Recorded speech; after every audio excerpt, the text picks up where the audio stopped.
I just want to share my message and let people know that peace is possible and it's worth it. And as hard as it is, and as much as I some days just want to shut it off and not think about it and make it all go away, the joy that comes from living a life that I never thought I could, that is something that I would never change.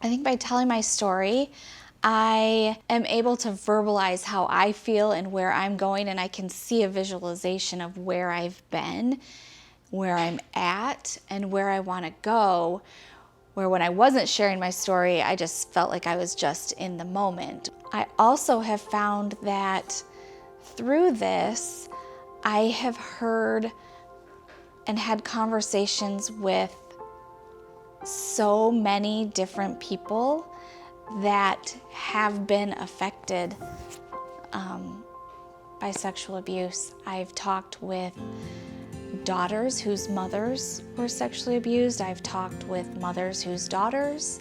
I've talked with husbands whose wives, and sisters, brothers whose sisters, and sisters whose sisters. And there are so many people that can be greatly affected by this one piece of trauma in somebody else's life.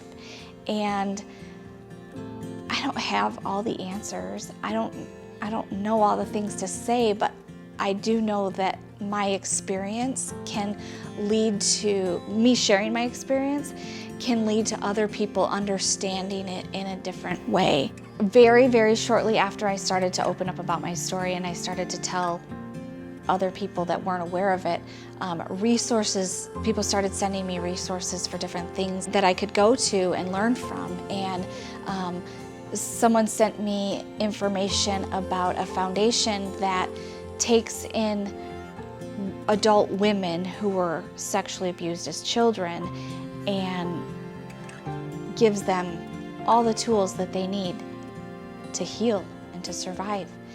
And while I was there, every person I talked to had a different story. And it was incredible to feel that bond that I was able to feel with them because I started to tell my story. And while I was there, they had a counselor there that taught you about brain trauma and how you grow in your childhood with that kind of trauma.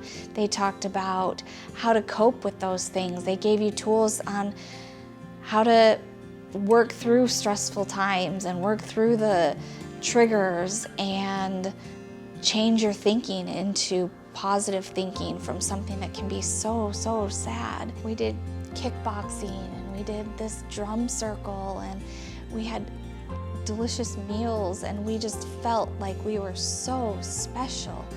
And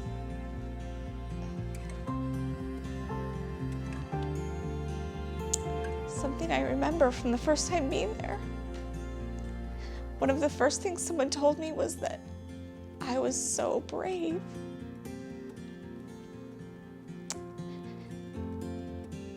And that was the first time I had heard that before. And then shortly after that, I actually felt brave. For so long, I felt you were strong if you could just power through the bad days. And if you could just make it through the next one and push through and get done. I would always keep myself busy. I would always do things to not think about what I actually should have been focusing on. And I didn't think about being brave, but when somebody told me I was brave, I processed that in a way that, okay, I am brave. And telling your story is so hard, and it's often not pretty,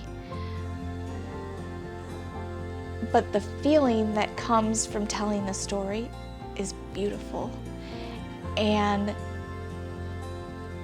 you can become whoever it is you want to be by sharing the things that you don't ever share.